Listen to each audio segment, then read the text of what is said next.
Pessoal, muito boa noite. Eu me chamo Felipe, sou produtor e organizador do primeiro Festival de Música e Negócios de Campos. Essa é a oficina de ecossistemas da música com Léo Feijó.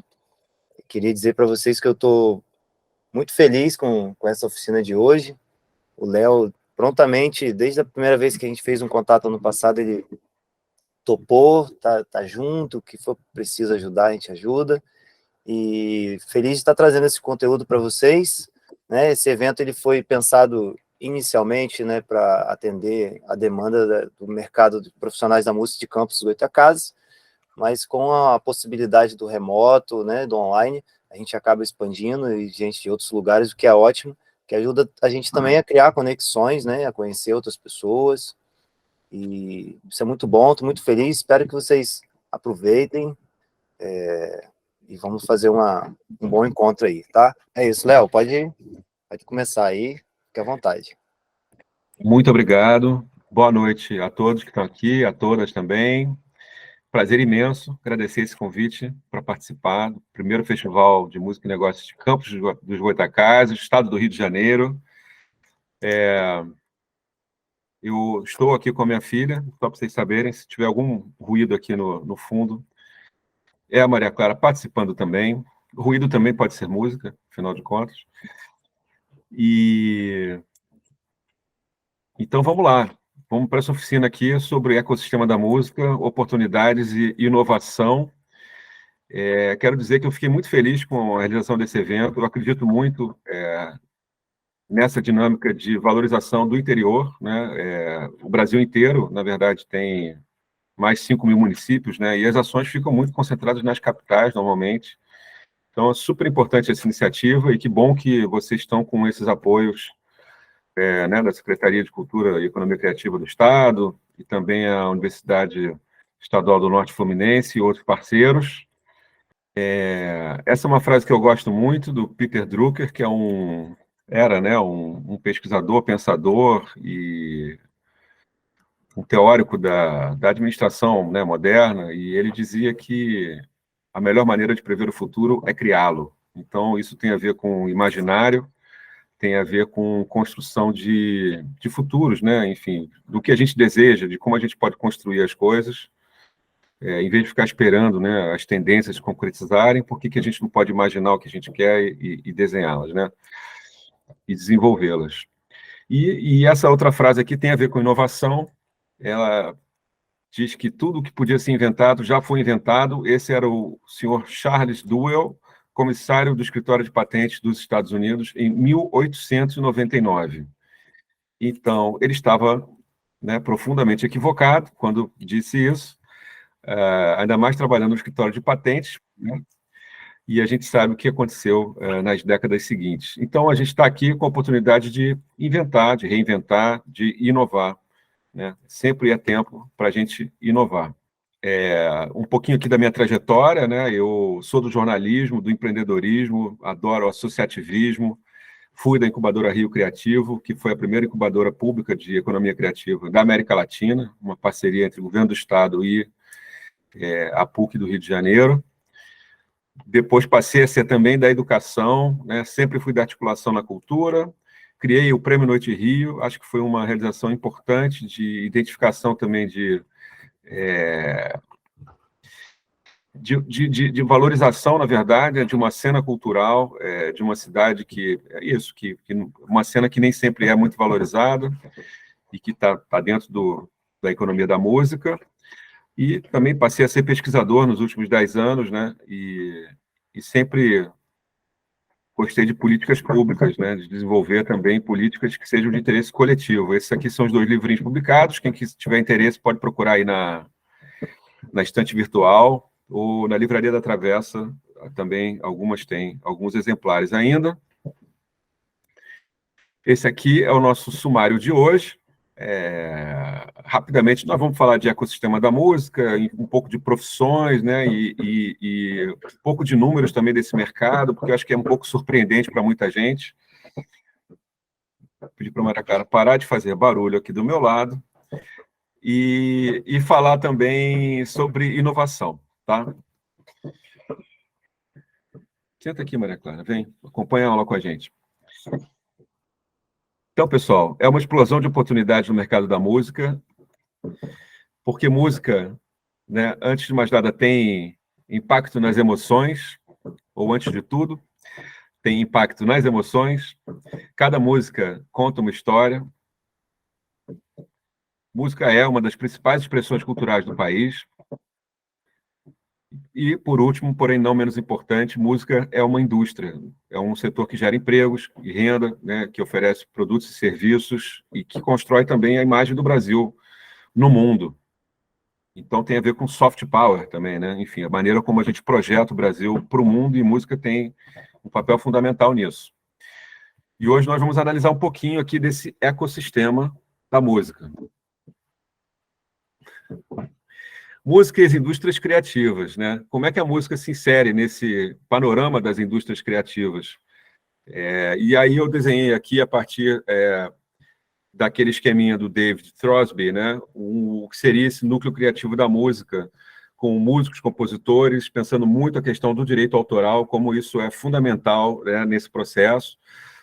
Então, você tem editoras, sociedades coletivas, o ECAD, né, que arrecada a execução pública, e todos esses outros segmentos, né, das indústrias culturais. Aí você vai para o núcleo, depois para camadas mais externas, que interagem com o setor da música também.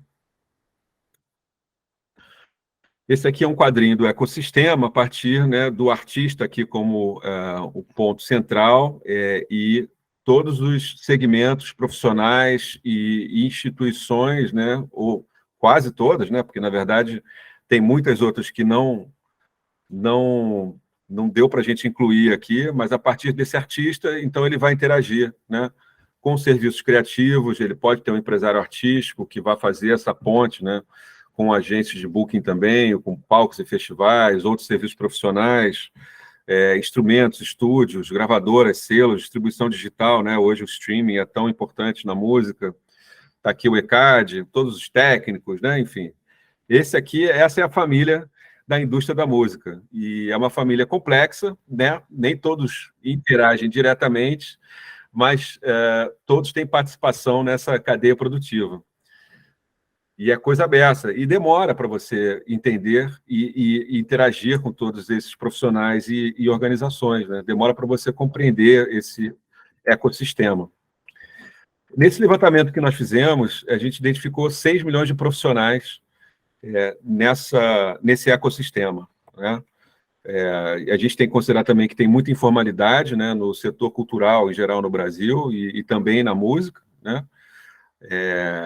Então, aqui a gente tem dados de várias instituições, como o número de músicos, né, profissionais no Brasil, também o número de produtores de eventos, até advogados que trabalham com direito autoral, profissionais das indústrias criativas em geral, professores de música, enfim.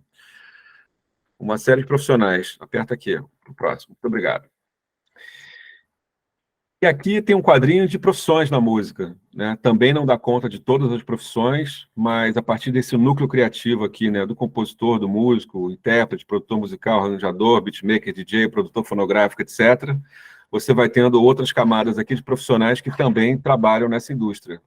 E eu costumo dizer, né, que eu fiquei muitos anos trabalhando nessa indústria sem saber que eu trabalhava com música, apesar de produzir shows, enfim, e eventos, festivais, enfim, estar sempre interagindo com esse ecossistema, assim, eu não tinha noção da indústria como um todo, e isso me fez perder oportunidades, certamente, né? Então, você não precisa ser não precisa ser músico, né, ou compositor, ou estar diretamente ligado à produção da música para você trabalhar nessa indústria. Isso é muito importante.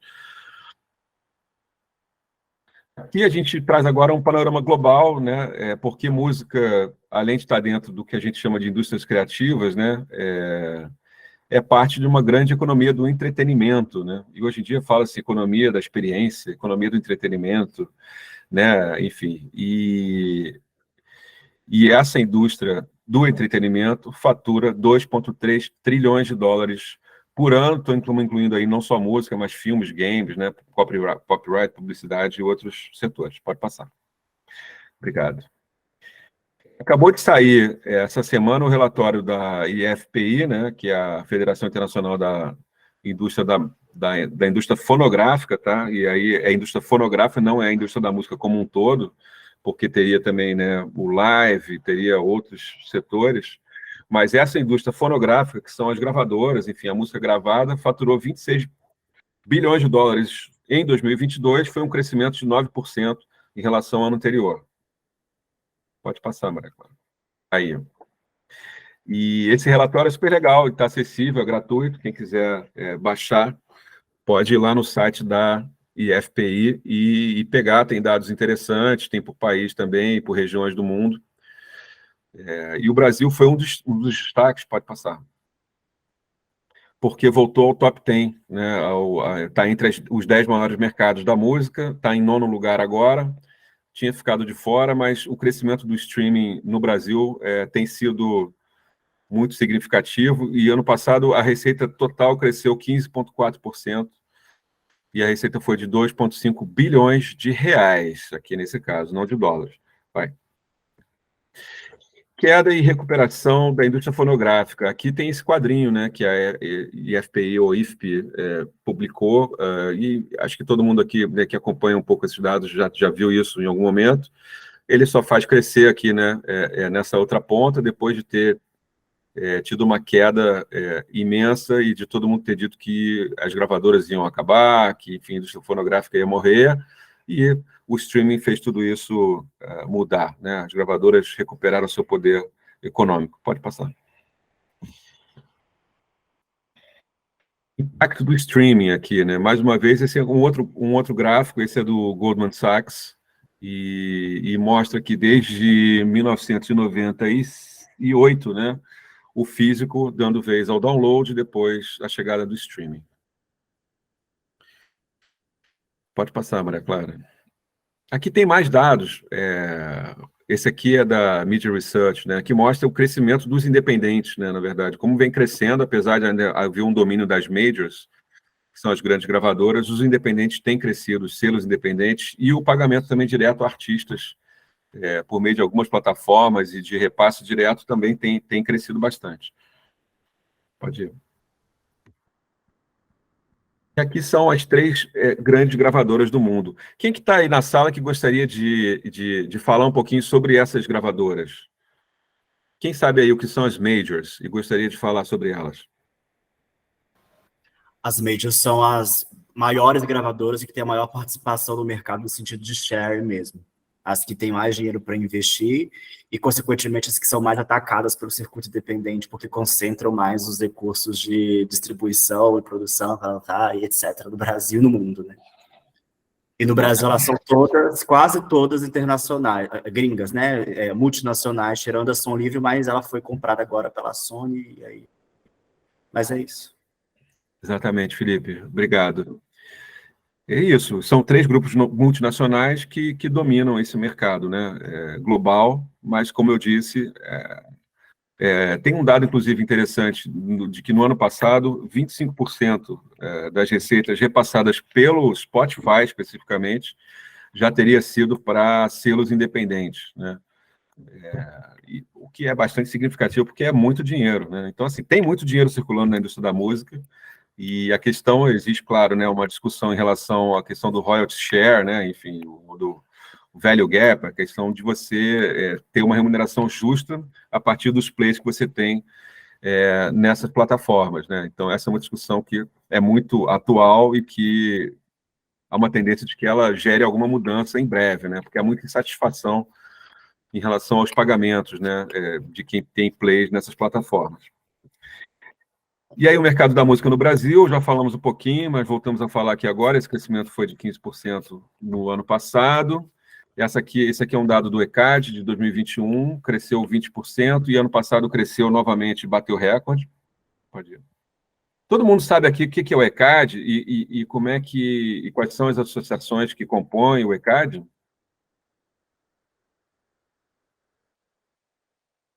Você poderia explicar um pouco?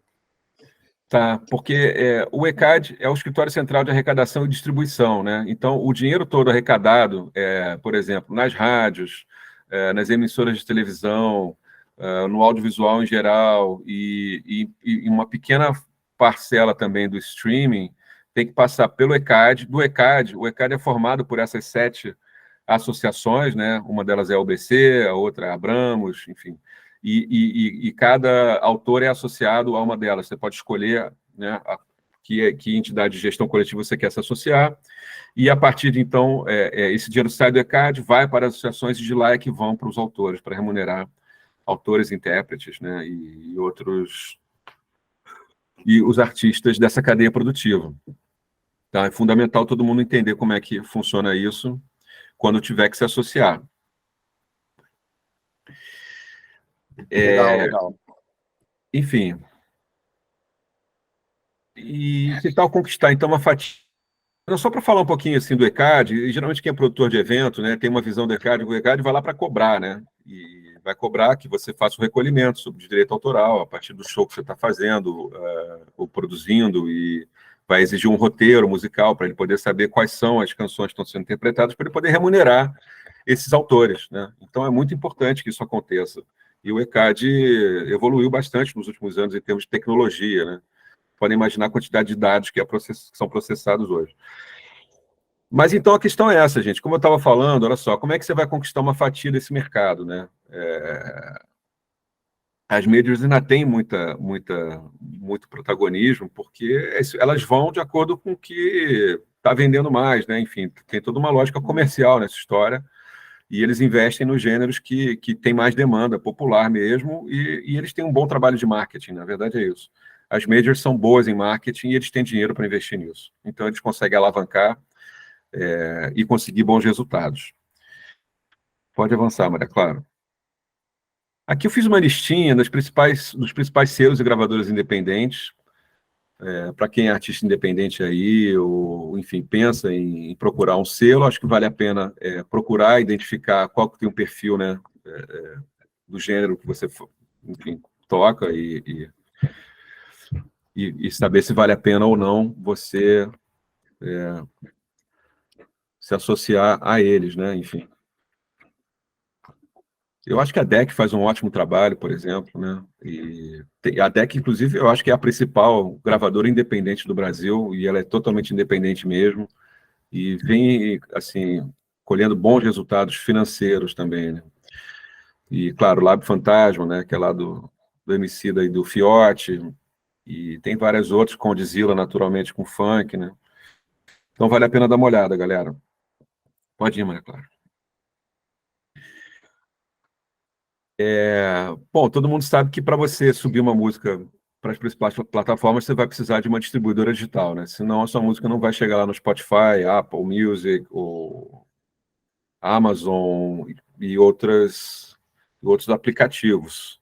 Até tem, né, algumas plataformas, umas formas de vocês fazer isso, né? Por exemplo, no Bandcamp, enfim, mas a imensa maioria do mercado ela está baseada nessa lógica de você distribuir por uma agregadora e ela então vai entregar para esses serviços. Vai. Aqui então tem as principais distribuidoras digitais ou agregadoras em atividade no Brasil. Eu destacaria aqui talvez as nacionais, né? A Trattoria é uma empresa brasileira de São Paulo, e a Music Pro é uma empresa do estado do Rio de Janeiro. Olha aí, eles têm sede, se não me engano, em Niterói. Tá? A iMúsica também nasceu no Brasil, mas depois foi comprada pela Claro Música. E as outras distribuidoras que estão aqui são estrangeiras e têm presença no Brasil. Pode ir. Vamos acelerar aí, Maria Clara. Vamos lá. Consumo de música no Brasil. Pode passar. Essa pesquisa aqui é do Grupo Globo, mostra que 97% dos brasileiros declaram ouvir música, né? E aí eram pessoas com mais de 16 anos. Ou seja, todo mundo ouve música, né? Praticamente todos os dias, em diversas plataformas, né? No rádio, no celular, enfim, na rua, no carro, na televisão, no YouTube, vai. 79% ouvem música no smartphone. Olha que impressionante, né? E, como todo mundo já sabe, o streaming pago se consolidou como a principal forma de de consumo de música no mundo em 2022.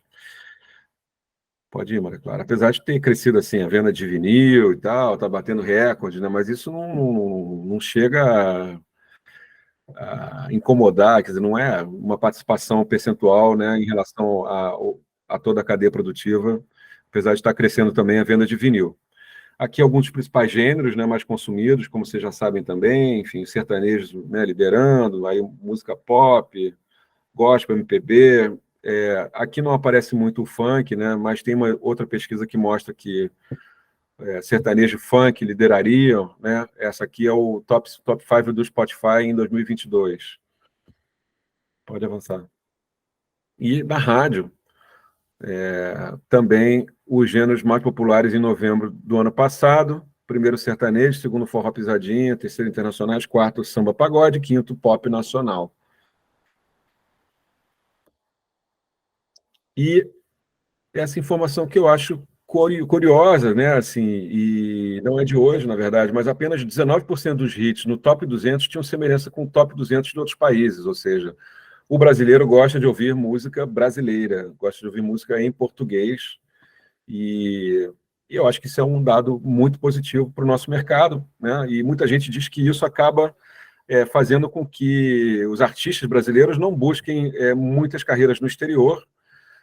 Claro que há várias exceções, né? A Anitta é uma delas, mas, em geral, os artistas brasileiros e os empresários artísticos se contentam com o mercado nacional, porque é um mercado muito grande e é um mercado um pouco isolado em termos né, da língua portuguesa na América Latina. Os nossos vizinhos falam, né, espanhol e não há muito contato. Mas, ao contrário disso, no Brasil, assim, você pega da Argentina ao México, e os artistas, cara, têm mercado, têm público em todos esses países, né? Então é um esforço que se deveria fazer de buscar mais contato.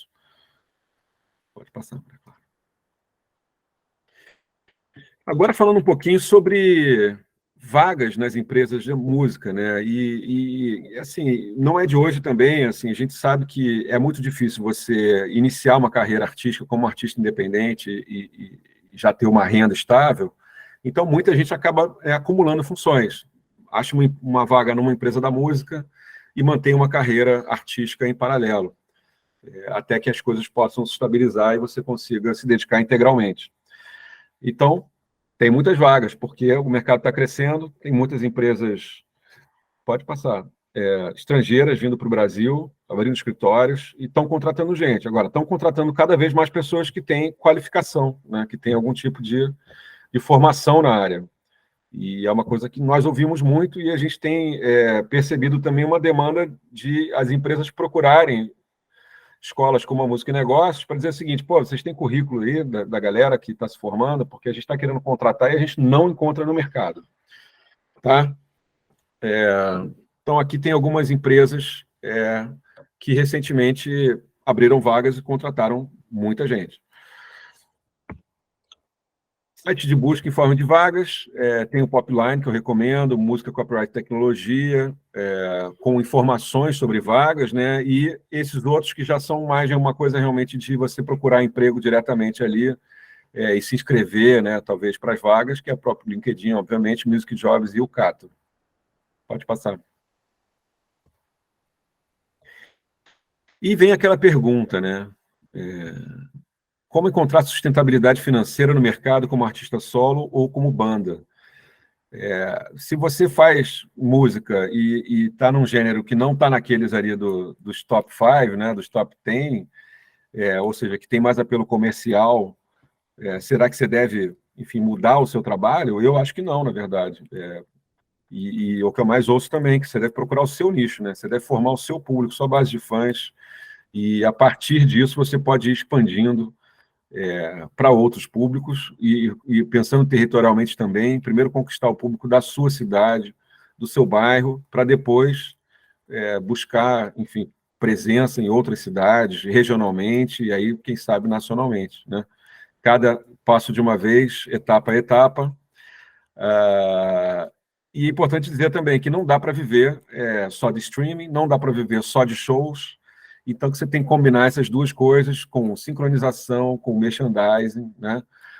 Com outras estratégias. Tem que ser inovador, na forma de se colocar, de lançar e de se comunicar, né? E essa comunicação acho que também está na sua performance no palco, no figurino que você está usando, no fundo do que você está usando no palco, na luz, todos esses cuidados que podem fazer uma performance diferente e gerar uma experiência diferente para esse público, né? Que vai querer ouvir a tua música e que vai, eventualmente, colaborar, né, com a banda, comprando alguma coisa de merchandising ou fazendo até uma doação direta, o que também é possível. E outra coisa também é você, enfim, aprender, estudar sobre editais, projetos culturais, e saber, né? A gente falou aqui mais cedo do Natura Musical, claro que é muito concorrido, né? Competitivo, mas os estados têm seus editais públicos também, outras empresas têm oportunidades e dá para ir participando.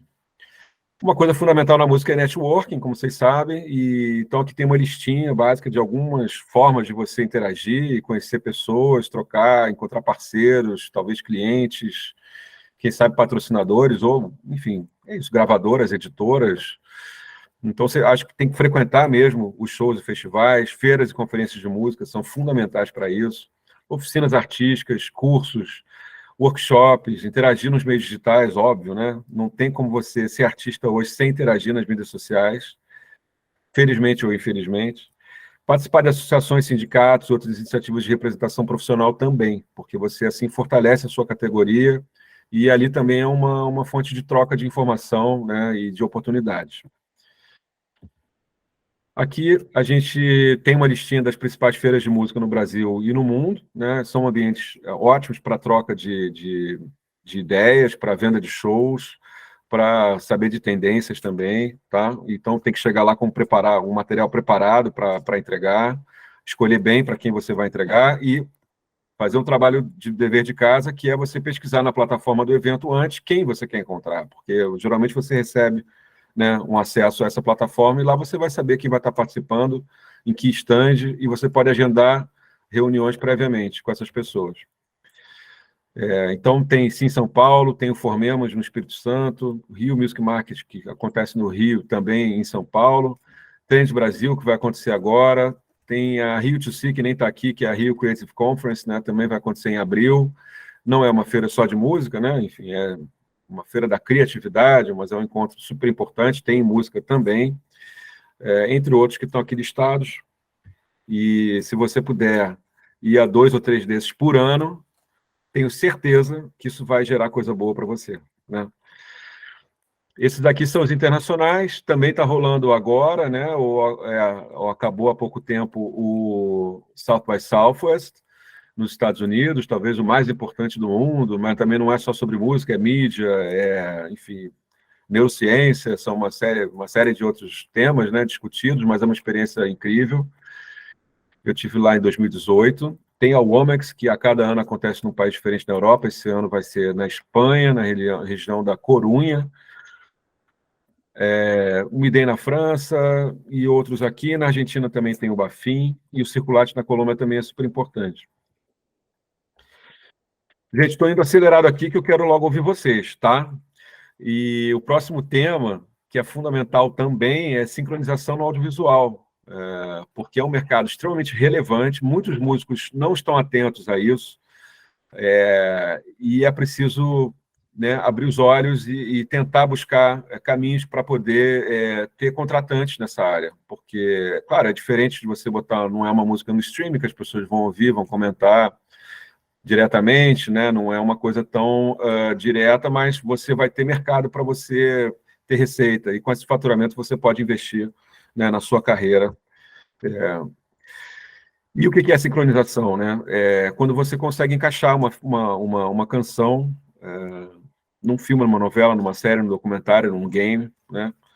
E então essa sincronização tem sido cada vez mais importante. Hoje já representa 60% do que arrecadam em direitos autorais as sociedades de gestão coletiva. Olha só, é muito importante. Então, é muito mais importante em termos de arrecadação, eu digo, né, do que o rádio, por exemplo. Então, com a chegada do streaming, tem Globoplay, tem Netflix, tem Amazon Prime, tudo isso está se somando ao que se gera de receita na TV aberta, por exemplo, e no cinema também, tá? Pode ir, Maria Clara. Aqui eu não vou entrar em todos esses detalhes, tá? Mas tem uma lista de recomendações, digamos assim, né? De como é que você faz para entrar nesse mercado, para conseguir encaixar música e começar a produzir trilha, né, para o audiovisual, ok? Alguém aqui faz trilha para o audiovisual, não? Vou pedir para vocês continuarem discutindo esse tema, trilhas sonoras no audiovisual. Quero que vocês falem agora se alguém já fez trilha para o audiovisual ou se sabe quem já fez. Conta um estudo de caso aí, por favor. Eu volto em 2 minutos, tá? Alguém já fez aí? Alguém já fez alguma trilha para o audiovisual? Alguma participação no audiovisual? Eu nunca fiz, mas eu sei de uma pessoa que já fez, já aquele LA Beats, acho que algumas pessoas aqui conhecem, um beatmaker do Brasil, ele já fez para algumas empresas já de basquete, para Nike, alguns assim já. Ah, legal, bacana. Inclusive, ele é o primeiro produtor brasileiro que tem parceria firmada com a Fruit Loops, ele é parceiro deles. Ah, é? Ó, que legal. Legal, muito interessante. Alguém mais aí como músico, como artista, teve alguma participação assim, com audiovisual? Oi, então, eu teve um pouco coparticipações, porque com um amigo que também era produtor, né? Uhum. E ele fez lembro que estava em São Paulo, mas depende de cada edital, os documentários. Aí ele tinha a música e inseria a trilha sonora, né? Uma Sim. muito conhecida. Um artista Rico Viana, um amigo, colega também, de estudos. Sei que também estão aí com uma turma que faz trilha sonora. E tem outros amigos que entram também, que eu ainda não entrei, que era a restauração musical das trilhas sonoras antigas que se perderam. Uhum. Legal, muito legal. Eu tenho uma experiência, né, com trilha sonora no audiovisual. Eu compus uma trilha para um filme aqui da cidade chamado Faroeste Cabrunco. Provavelmente algumas pessoas daqui da cidade já viram, já assistiram o filme. Foi uma experiência muito legal, assim, foi muito incrível, assim, desafiador de fazer, né? Já fiz também uma mixagem e design de som para um outro filme, um outro curto aqui da cidade, mas aí já é um pouco diferente da parte musical, né? Que quem faz a parte técnica não tem os royalties, né? Caso haja arrecadação, né? É uma parte diferente. Mas eu já tive essa experiência, foi uma porta de entrada muito boa. Só um ponto é que quando você é produtor da música, você também ganha. Tem uma seção lá, inclusive, dentro da sua associação de gestão coletiva, que você ganha também. Por exemplo, quando você vai subir uma música no Spotify, você descreve direitinho, produção, não sei o que e tudo mais, porque você também tem direito. Mas depende muito do tipo de contrato que você faz com o artista, né? Mas assim, não é batata que você não vai receber, existe esse direito conexo do produtor também. É interessante você falar isso, porque eu trabalho aqui no interior, faço muita mixagem e algumas produções também, mas a minoria das pessoas colocam, né, como produtor para te oferecer a receber, né, algum tipo de arrecadação, assim, a minoria. Acho que é mais assim, ó, prestei o serviço, te paguei e obrigado. Inclui mais os músicos, mais compositor, mais produtor aqui. E eu acho que a maioria das pessoas que eu conheço aqui no interior também passam por isso, né? Aqui sobre o sound design aqui na cidade, tem um Jones também, cara. Ele fez o comercial da Corona e da Kenner. Sim, Os sim. comerciais são muito maneiro. Sim. O sound design de qualidade, meu amassou. Sim, o Jones é muito bom, muito bom. Ele queria estar presente até presencialmente no nosso evento, né, levando a marca dele, mas ele está mudando de local, construindo um estúdio novo, então casou-se o momento, ele não pôde estar com a gente. Mas na próxima vai estar.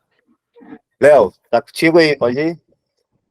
Estou de volta, pessoal. Tá de Obrigado. volta. Nada. isso que vocês estão comentando é interessante mesmo se discutir, e bom que o Felipe trouxe aí essa discussão. Depende muito do acordo mesmo, entre as partes, né? E no mercado audiovisual existe uma coisa chamada buyout, né? Que é um tipo de contrato que justamente exclui os compositores de qualquer participação nos royalties, né? Então, se for um sucesso depois, ele não vai receber absolutamente nada por isso. É uma coisa que é muito criticada, tem sido bastante criticada aqui no Brasil pelas associações de compositores, né? Mas a legislação parece que não, enfim, não prevê nenhum tipo de... não proíbe, né, esse tipo de contrato, então é assim que acontece e as multinacionais vão impondo isso. Isso vai acontecer dessa maneira. Mas é bom ficar atento a isso também. Entendi. Então, gente, olha só, a gente vai ter esse ano, provavelmente, uma explosão de novas produções audiovisuais no Brasil, porque não só as plataformas de streaming já estavam muito fortes, né? Só em 2021, olha só, foram 80 produções audiovisuais em andamento, e esse ano, com, né, um novo governo e uma possibilidade de retomada dos investimentos via Ancine, via Fundo Setorial do Audiovisual, cara, isso vai ter uma explosão, assim, vai ter muita produção e vai ter muito mercado e muita demanda por trilha. Então, é realmente legal ficar atento ao que está acontecendo, você tem que mapear quais são essas produtoras. Vocês podem fechar a porta, por favor? Obrigado. Existem algumas associações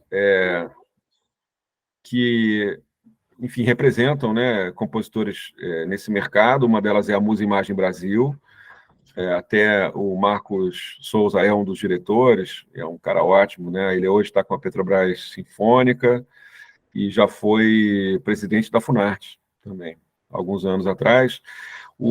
Tem a AproSom, que é a Associação Brasileira de Produtoras de Som, e tem também plataformas de licenciamento, né? Enfim, você sobe lá a sua trilha, que podem ser trilhas assim, né, que tenham a ver para aplicação em temas diversos, em momentos diversos de um filme, enfim, ou pode ser uma música, né?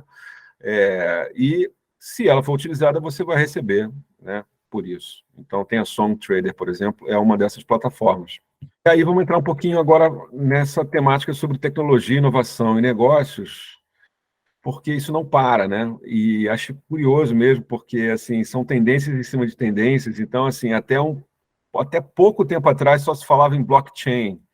Logo depois vieram os NFTs, né?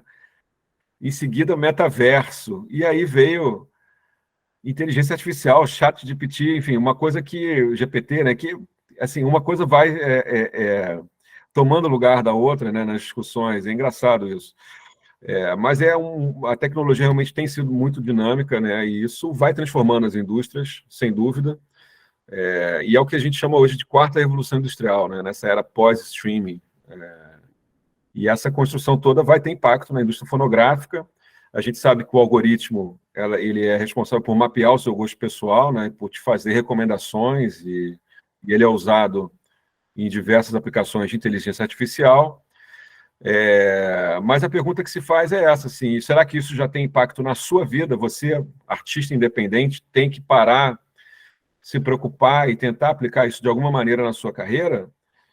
Ou são coisas que ainda, né, vão acontecer a médio prazo? Se você não tiver no metaverso hoje, isso é um problema ou não é, né? Enfim, isso é uma discussão para a gente ter aqui também. Eu não tenho uma resposta para isso, assim, mas me parece que na prática a gente tem algumas experiências, né, de lançamento de música em NFT, enfim, e de outras coisas também, mas não me parece ainda ser algo tão fundamental para quem está trabalhando com música, para quem está lançando, assim, quem está fazendo, né, enfim, lançando seus singles, e me parece que há outras estratégias ainda mais importantes ainda do que dar atenção e ficar, claro que tem que ficar ligado, né, mas eu acho que a aplicação prática ainda vai demorar um pouquinho.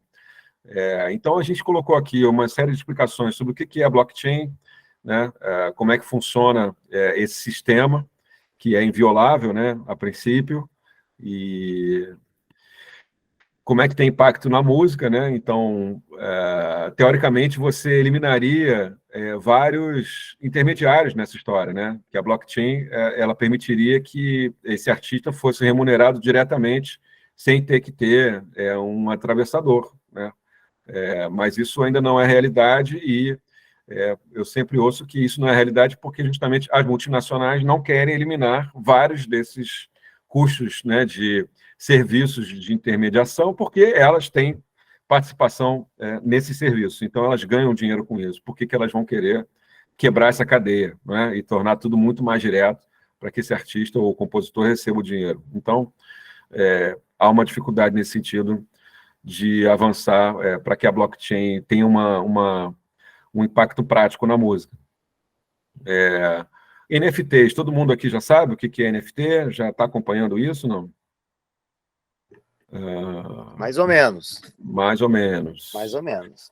Tá, então, assim, resumidamente, são os tokens não fundíveis, né? Ou fichas insubstituíveis, tipo um certificado digital, que ele utiliza a rede blockchain justamente para ele ter essa segurança, né? Para que ele seja inviolável.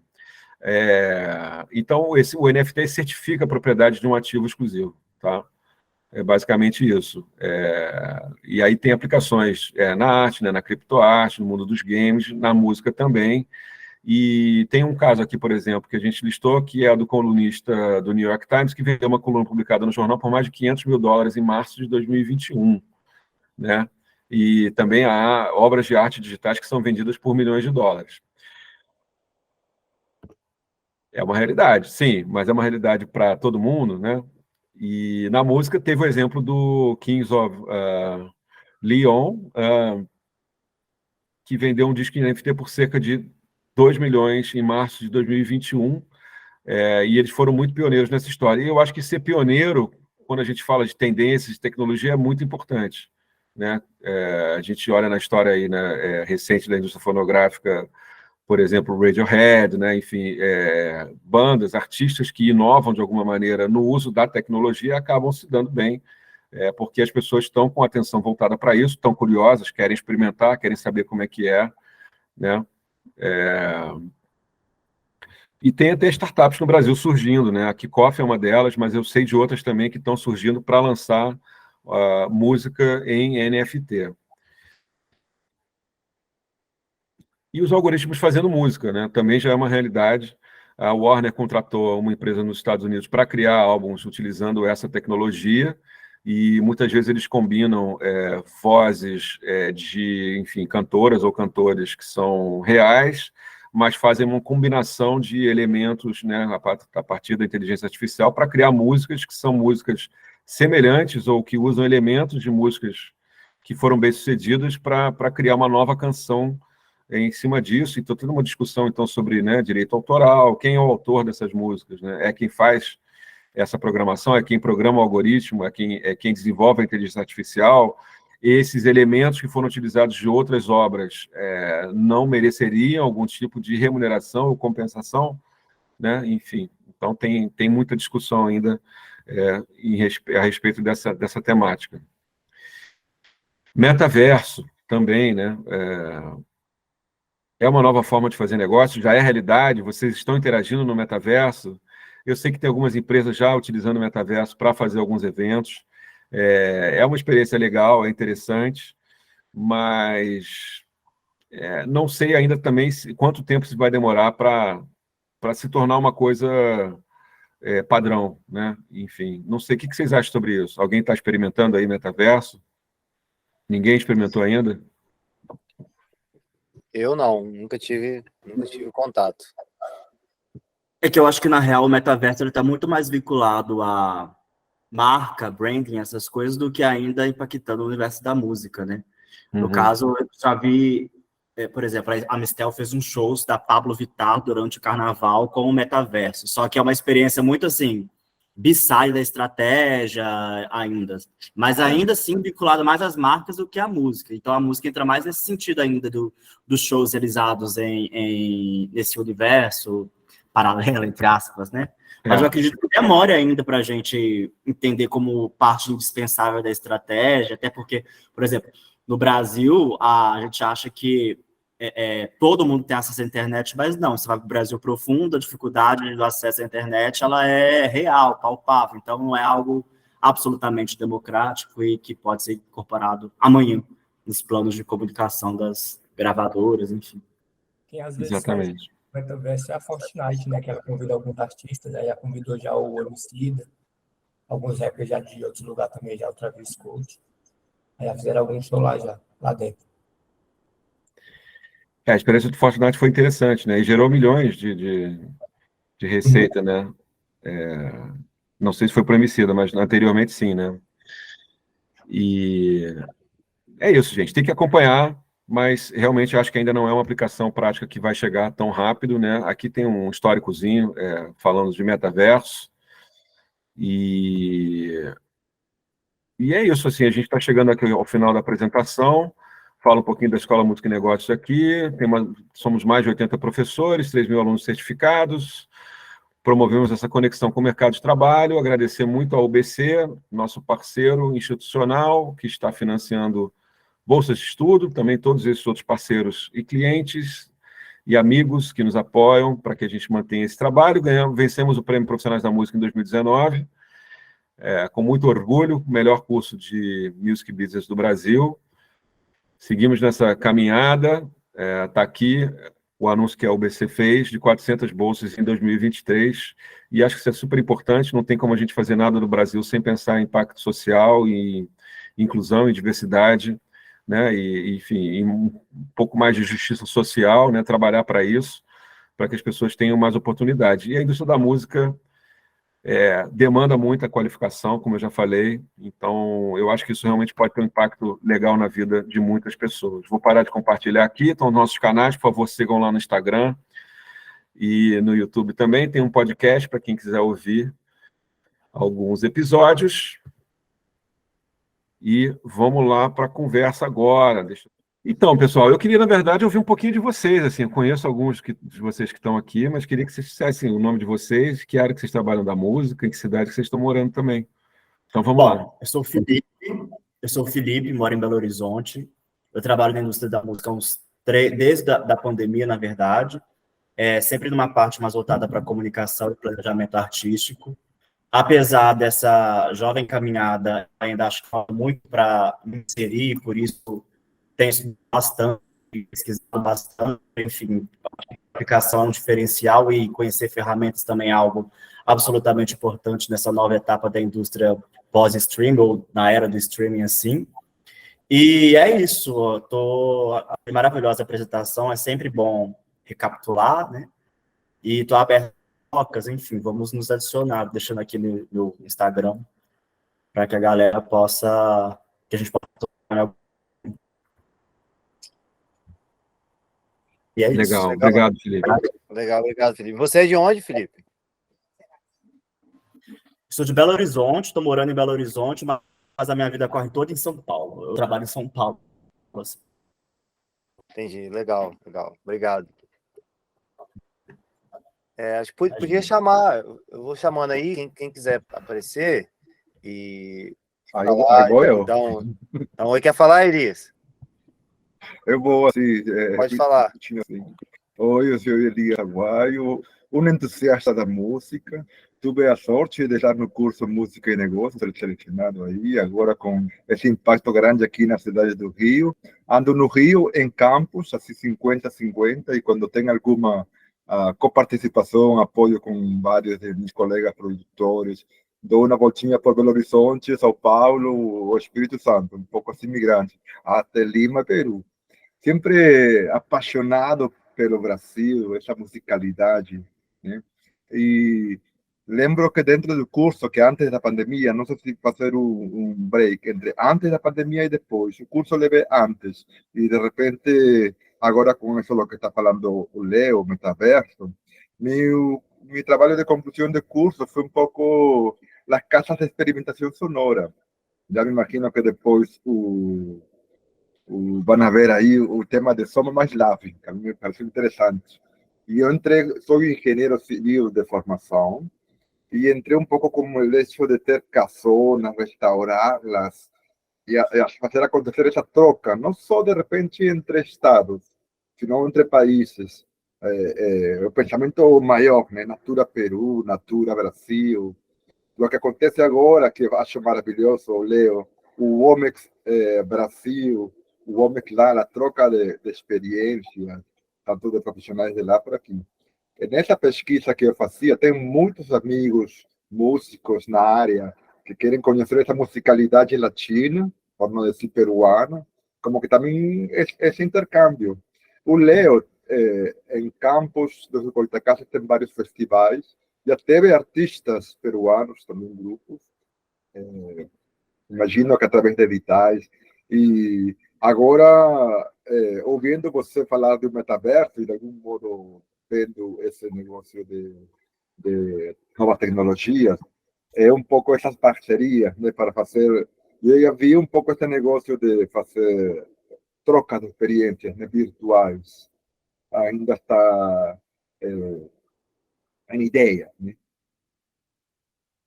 Dentro do período da pandemia, nesse período criativo, ou explosivo, ou imersivo, aí nasceram mais burburinhos, mas estamos nessa, né? Igual torcendo muito para que se acrescente essa área, né, de business. Exatamente, Elias. E, e eu conheci recentemente uma rede também latino-americana, Elias, não sei se você já ouviu falar, que é a CCLA, Conexões Culturales Latinoamérica, ou latino-americanas, e nós somos minoria, os brasileiros. Tem gente do Então, México e de vários outros países, e nós temos 2 ou 3 pessoas apenas lá. Eu posso te mandar depois esse link para você conhecer. Então, nessa pesquisa também, eu gosto também de compartilhar informações. Sei que tem isso lá na Europa, que tem muitos músicos que já entram no ordem da musicologia, na pesquisa, doutorado, as raízes dos povos originários, né, que têm sido resgatados nesse sentido. Exato. Eu acho muito interessante também. Tem muita pesquisa nessa área. Eu sou de São Paulo, capital. Eu sou formada em rádio e TV, né? Eu trabalho com áudio. Atualmente estudo sonoplastia para teatro. Eu conheci aqui o evento por causa do Chiappetta, né? Já tive aula com ele lá, Guilherme Chiappetta. Mas, enfim, já trabalhei com edição de efeitos, né? Para audiovisual, então. Mas antes da minha formação para trabalhar com audiovisual, eu sempre fui cantora, né? Tenho uma banda de metal, se alguém curtir aí, deixo no chat para procurarem escutar. E é isso, é interessante saber. Eu nunca ouvi falar, primeira vez, gente, que eu ouvi falar de metaverso, essas coisas, blockchain, alinhado com o mercado da música, então é interessante saber. Então é isso aí, vou deixar no Instagram também. E tamo junto. Obrigada aí pela oportunidade. Ah, legal, legal demais, Jéssica. Para quem não sabe, ela falou do Guilherme Chiappetta. Ele fez uma oficina de produção musical aqui no nosso evento na quarta-feira. Foi muito legal também. E fico feliz, né, que através dele estejam vindo outras pessoas para cá, assim como também através do Léo Feijó e da rede de alunos, né, e participantes, né, colaboradores da Música Negócio. A gente está ampliando, né, trazendo aqui, acho que as pessoas de Campos estão tendo oportunidade, né, de ouvir, de topar, de falar no chat, de ver o Instagram, de se conectar com outras pessoas, mesmo que de maneira remota, né? Porque, assim, eu acho que para mim as coisas começaram a fazer muito sentido trabalhando com música, né? A partir do momento onde eu fui buscar conhecer outras pessoas e fazer cursos, e fazer oficinas, workshops, só que na época ainda não tinha esse advento, né, de reunião online, vídeo, tudo muito rápido, então eu tinha que pegar um ônibus e ir para São Paulo, ou ir para Minas, ir para o Rio, tudo muito custoso, tinha que arrumar dinheiro e pegar dinheiro emprestado. Então, acho que desde quando a tecnologia avançou para cá e fazer esse network é muito bom, é bem legal. Acho que ajuda muito a gente a crescer como profissionais também. Boa noite. Rafaela Sou Rafaela. Eu moro aqui em Florianópolis, sou produtora, trabalho em alguns festivais, estou em um momento de transição de carreira, quero trabalhar com planejamento, gerenciamento de carreiras artísticas. E recentemente eu comecei uma pós em metaverso. E eu acho, na verdade, a gente tem ainda, é um tema que eu estou recém começando a estudar, né? Então não tenho muito a dizer além da minha opinião, mas eu acho que a gente tem mais medo do que qualquer outra coisa, porque a gente já vive no metaverso, né? Olha, eu aqui em Florianópolis, um monte de gente em São Paulo, no Rio, e a gente está aqui todo mundo junto. Isso já é metaverso, né? A gente está muito mais no mundo híbrido do que a gente imagina. Então, eu acho que vai depender de como a gente vai usar tudo isso, né? Eu vejo como uma grande possibilidade de democratizar o acesso. Para mim, metaverso é muito além de tu ficar criando games e ficar criando ambientes, ambientes que não existem fisicamente. Eu acho que é muito mais tu juntar tudo o que já existe, formas, né, de juntar tudo que já existe. Mas, enfim, tem um ano ainda de estudo para talvez no final do ano ou no festival do ano que vem possa falar melhor sobre isso. Hoje são só conjecturas, né? E uma coisa, eu até ri quando o Elias estava falando. Uma vez, há uns 15 anos, eu sonhei, eu nem sabia o que era musicologia, e eu sonhei que eu estava indo para a Argentina, fazer uma faculdade de musicologia, e eu via vários outdoors com a cara de sineta. E aí, no meu sonho, não tinha nada escrito, mas no meu sonho ele era um dos professores. Tu falasse nisso, eu dei risada, né? Lembrando desse sonho. Agora É isso, eu gente. vou fazer a resposta e a conexão. Prazer conhecer Tem, vocês, prazer tem, estar aqui. Obrigada pela oportunidade. agora eu quero fazer solamente um parênteses. Dentro de, ah, dentro de cada um, dentro dessas profissões, todos temos o direito de mudanças. Eu sou engenheiro civil, trabalhei muito em restauração de monumentos transnacionais. E quando vim no Brasil, acordou minha paixão pela música, forte. Aí, tanto foi meu entusiasmo, meu companheiro é arquiteto. E com os alunos, ele fazia, de algum modo, projetos de casas de residências artísticas, como experiência de formação.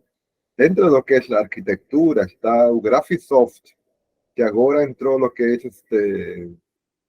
la presentación de obras y proyectos a través de la realidad con los lentes, lo que hace creo que ahora los juegos, que creo que la arquitectura e ingeniería entró en ese espacio de ver un proyecto digital.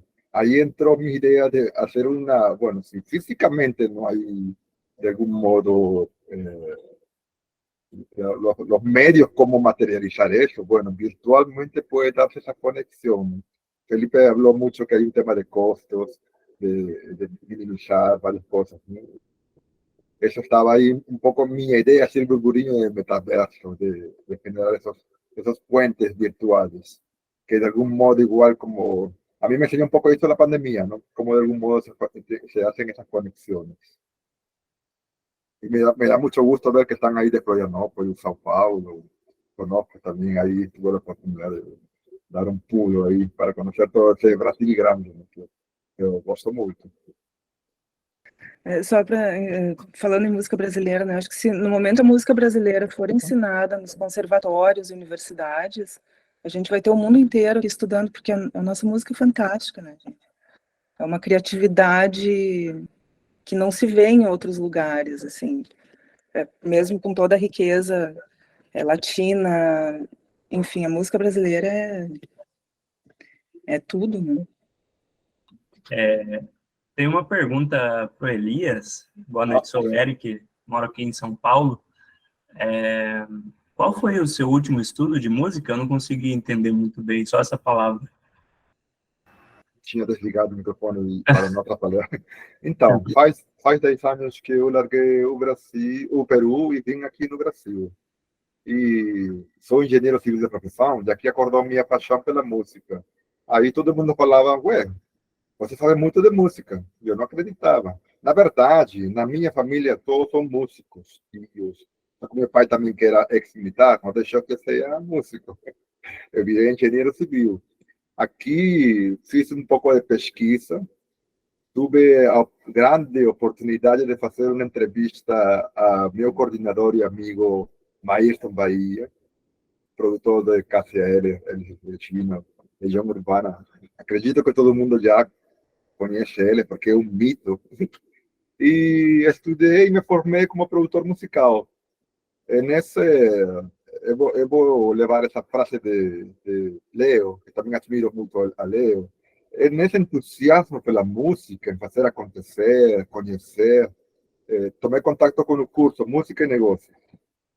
Foi uma oportunidade maravilhosa antes da pandemia, outra realidade, e conheci um sinnúmero de entusiastas da música, produtores, em todas as áreas. A mim me abriu é quase como se fosse um mestrado, um pós-grado, ou talvez um doutorado no que é a realidade, né? Se você quer entrar nas majors como independente, ou nas diferentes áreas que Leo explicou. E aí comecei um pouco, vindo a pandemia, parei a fazer um pouco da reengenharia, né? Como você entra na indústria da música. Legal. Obrigado por compartilhar. Muito interessante. Nada, só elogiar aqui a palestra. Achei os temas muito interessantes. Também que eu posso somar no mercado de NFT, que eu acho que está em alta, as NFTs do Afterlife. Não sei se vocês sabem alguma coisa disso. Um festival de música Afterlife que está em ascensão. Eu ouvi falar que as NFTs estão valorizando bastante. Leo, você tem alguma experiência acerca desses festivais? É um festival virtual, alguma coisa disso? O Afterlife, no momento, é o maior festival de música eletrônica, assim, não festival, uma festa particular, e está em ascensão absurda, só que eles têm uns visuais, umas imagens que são únicas e provavelmente são NFTs. Eu escutei esse assunto de um manager importante, um cara que é grande aí na música eletrônica. Eu sou DJ, estudo produção fonográfica na IMB Morumbi. Então eu amo esse universo da música eletrônica. Eu me chamo Liz Machado, tenho 17 anos. Estou vou começar minha graduação em música no mês que vem, início do mês que vem, no IFE, de Campos, dos Goitacazes. E eu sempre fui apaixonada por música desde pequena. Sempre escutei os cantores brasileiros, Elis Regina, Tom, enfim, bossa, MPB, são os meus favoritos. E eu vi nessa oficina a oportunidade de entender um pouco melhor desse campo também que eu vou entrar. Eu pretendo trabalhar com a musicoterapia e fonoterapia. Eu quero levar a oportunidade e levar também acessibilidade para as pessoas. Enfim, é isso. Muito obrigada, eu achei incrível a oficina e parabéns para todo mundo, para todos e muito sucesso também para todos aí que estão nas suas carreiras, que todos possam ter um futuro brilhante. Boa noite. Oh, que legal, Liz. Legal. Acho que você estava, se eu não me engano, você estava presente na aula anterior também.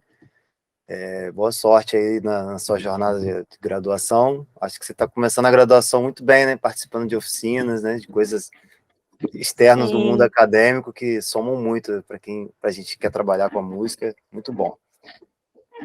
Leo, só para comentar um pouco de campus do Goitacazes. De repente, em campus, Instituto Federal Fluminense abriu uma graduação em música. A su vez, tengo como vecinos Orquestando la Vida, que tienen una orquesta sinfónica. Tiene campos, no sé si me corriges, Felipe, la Lira de Apolo. Lira de Apolo. Hay músicos de talla internacional que me recordó cuando estaba en el festival Levada de Hoy Futuro y vi a Castrucci y él explicaba cómo relanzaron a Elsa Suárez, ¿no? Dije, uy, y escucharlo, ¿no? Dije, ahí hay muchos artistas reconocidos a nivel nacional, ¿no? Que Felipe, me imagino que hay una red de música en Campos, un burburinho que no solamente tal vez sea de Campos, sino para fazer acontecer a conectividade, né? Sim, sim, exatamente. Campos é uma cidade, tem uma população aproximadamente 600 mil habitantes, não é uma cidade tão pequena, né? A gente tem artistas maravilhosos, temos compositores aqui que fizeram história assim, na música brasileira, né? Temos muitos artistas independentes e tem muito artista da atualidade que tem números muito expressivos assim, nos streams, nas plataformas, mas acaba não tendo isso que a gente está fazendo aqui agora, né? Essa conectividade com os conteúdos, com a parte mais do negócio, a parte de business. Agora, recentemente, que está surgindo aqui, né, a gravadora na cidade, temos, acho que a gente deve ter uns 3, 4 selos ativos assim, que estão movimentando. Então, trazer assim, os debates para cá, trazer profissionais para cá do mercado da música, para ter contato com esses artistas, com esses profissionais daqui da cidade, acho que pode ajudar a galera a sair, sabe, a destravar um pouco, né? Não ficar somente nos streams, né? Porque às vezes você coloca, sei lá, vamos dizer um número assim, o artista lançou uma música, conseguiu 500 mil players, né? Mas e aí? E depois, né? E o show? O show coloca 1.000 pessoas no show, né? E depois, e o próximo lançamento, você vai conseguir a mesma coisa? Então, acho que essa foi a ideia central do evento, assim, onde a gente pensou e se baseou, né? Tipo, pô, o que tá rolando? O que tá acontecendo aqui, né? A gente tem isso, isso e isso. O que a gente pode tentar fazer para dar uma agitada, uma fomentada na galera?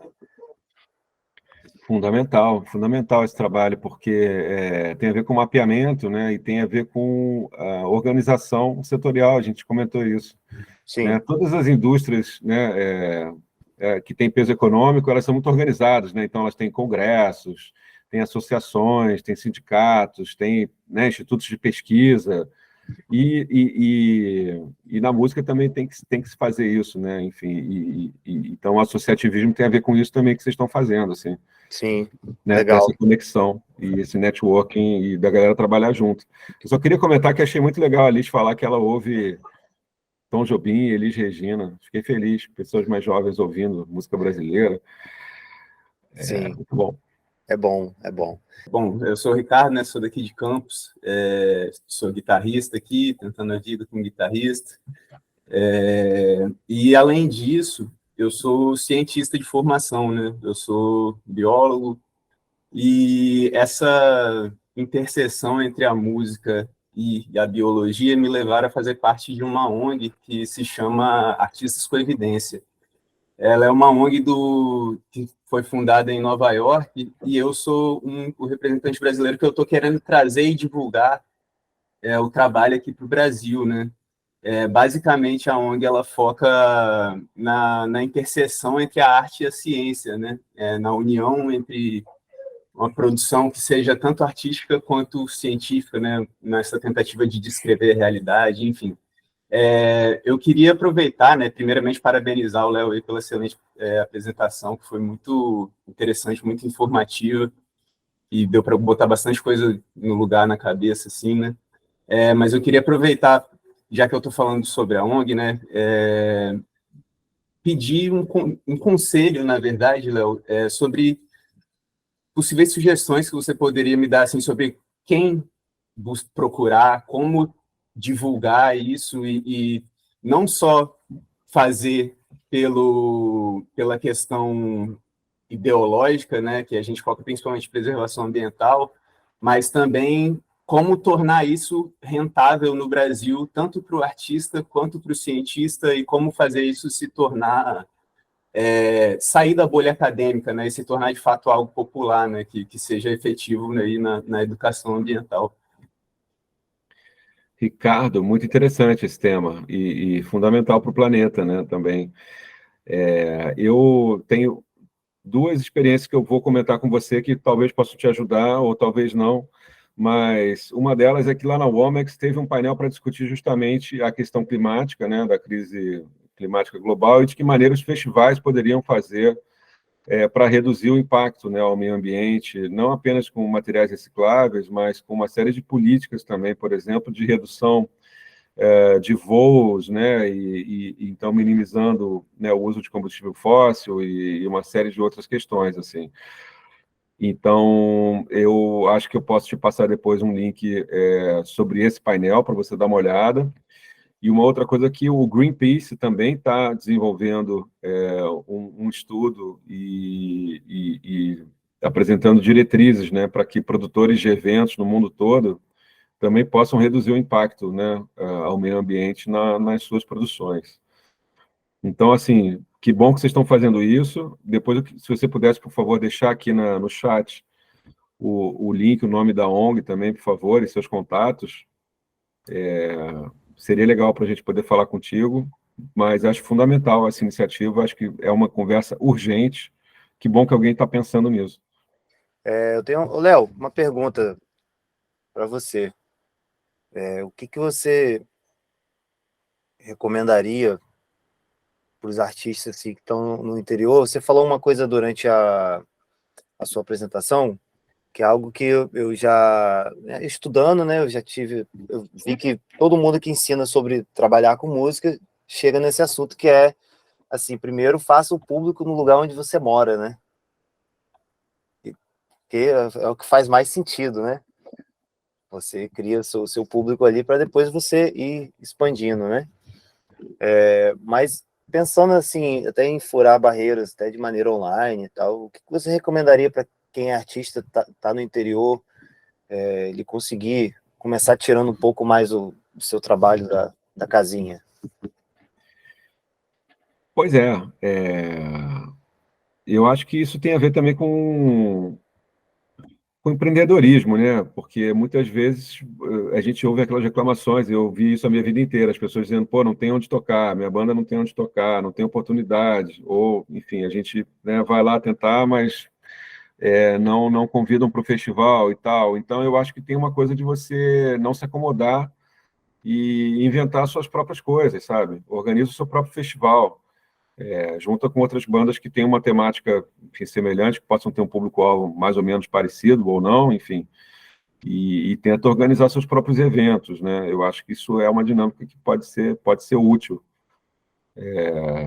Claro que depende do tamanho da cidade, né? Mas, assim, por exemplo, Campos dos Goytacazes tem 600 mil habitantes, como você falou, então, assim, tem um público potencial excelente, né?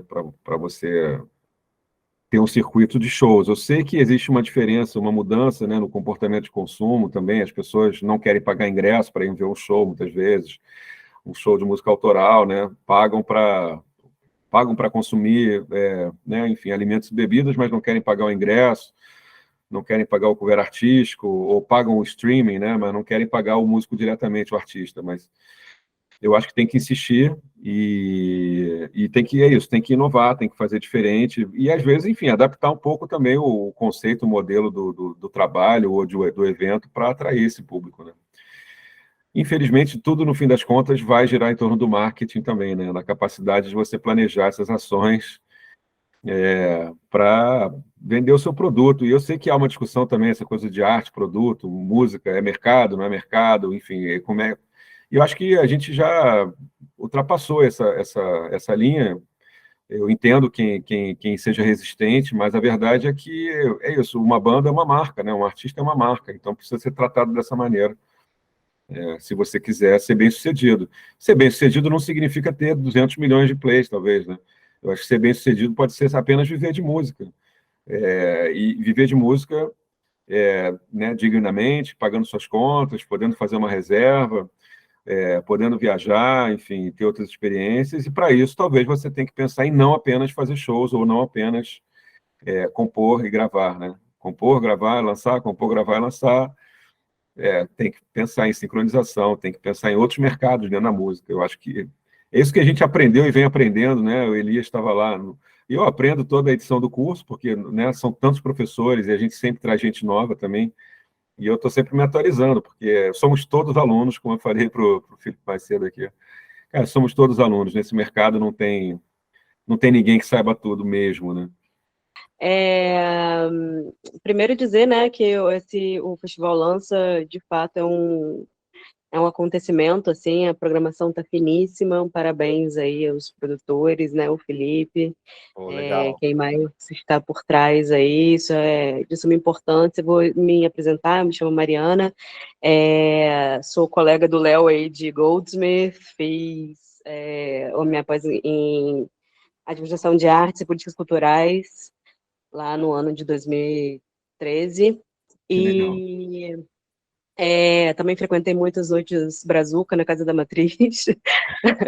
É, toda sexta-feira eu batia a carteirinha. E eu sou de Campos, mas fiquei fora daqui 10 anos, né? E quando eu trabalhava, sempre trabalhei, eu me formei no Rio em comunicação, e trabalhei com marketing, e voltei de Londres justamente depois do mestrado em 2015 para Campos, né? Porque eu tinha entregado meu apartamento alugado no Rio, enfim, voltei sem lenço, sem documento, só com o diploma. E sem saber muito o que fazer nessa cidade, né? Porque eu tinha o ranço do campista, né? Que é de cidade de interior em geral, de tipo, tudo acontece em todo lugar, menos aqui, né? E foi justamente isso, né? Minha pesquisa do mestrado foi sobre o Abrafim, a Associação Brasileira de Festival Independente. E aí, através do Abrafim, né, da pesquisa, eu conheci o pessoal do Fora do Eixo e fiz um festival Grito Rock, aqui na época, um Grito Rock Goitacá em 2016, logo no início, que foi, assim, a gente tinha um coletivo cultural, né, de comunicação, e foi um acontecimento, assim, de fato, assim, eu consegui ainda fazer mais 3 edições depois disso, mas o espírito do primeiro, que foi bem associativista, bem coletivo e bem participativo, eu não consegui levar à frente, assim, sabe? Eu não sei se... eu não sei, não consigo te dizer exatamente qual é o motivo, assim, né? O coletivo, ele acabou em 2017, foram só 2 anos de muita produção, a gente produzia festival de cerveja, produzia... Nossa, a gente fez muita produção mesmo, assim, só de grito e pré-gritos, e enfim, a gente fez, sei lá, uns 30, 40 eventos. E aí, sem falar que o coletivo era uma casa, né, uma casinha bem pequena mesmo, e a gente ainda produzia, tipo, eventos pequenos lá, todo dia, toda semana, enfim. E aí, é isso, assim, é uma cidade de 500 mil de habitantes, que tem, é um público formado, não precisa, assim, né, além do trabalho de base, mas tem um público formado que sai daqui, vai para festival no Rock the Mountain, Lola, Rock in Sim, Rio, sim. enfim, Uhum. e não consome as coisas daqui, assim, sabe? Eu hoje faço parte do Coletivo Cultural Resistência Goitacá, a gente tem um bloco de carnaval rock and roll, banda no trio, e a gente toca o bloco há 5 anos. E é isso, assim, não passa de 500 pessoas de público. Tudo bem que o rock é muito nichado e tal, né? Mas, com certeza, mais de 1% da população curte rock and roll, sabe? Então, assim, essa dificuldade, né, de chegar nos lugares e de manter, né, porque... E aí eu queria... Assim, eu sei que você fez lá no Rio, dei o exemplo do Brazuca, mas, assim, tem outros eventos que eram produzidos por você e pela sua galera, né, da Casa da Matriz, e enfim, que eram, assim, sei lá, a Brazuca durou, sei lá, 12 anos. Era uma festa do Janô, mas eu acho que a Matriz era sua, não era isso? Isso. Então, e aí eu fui, cara, qual será que era o sucesso de uma pessoa tipo, que não era o meu caso, eu morava ali em Botafogo e eu ia toda sexta-feira para Matriz, toda sexta-feira. E como, né, eu fui, obviamente, né, eu gosto de dançar e tal, e isso era um atrativo para eu ser uma fiel cliente das Noites Brazuca, mas como fidelizar um público de entretenimento, sabe? E repetir edições de sucesso para além do marketing.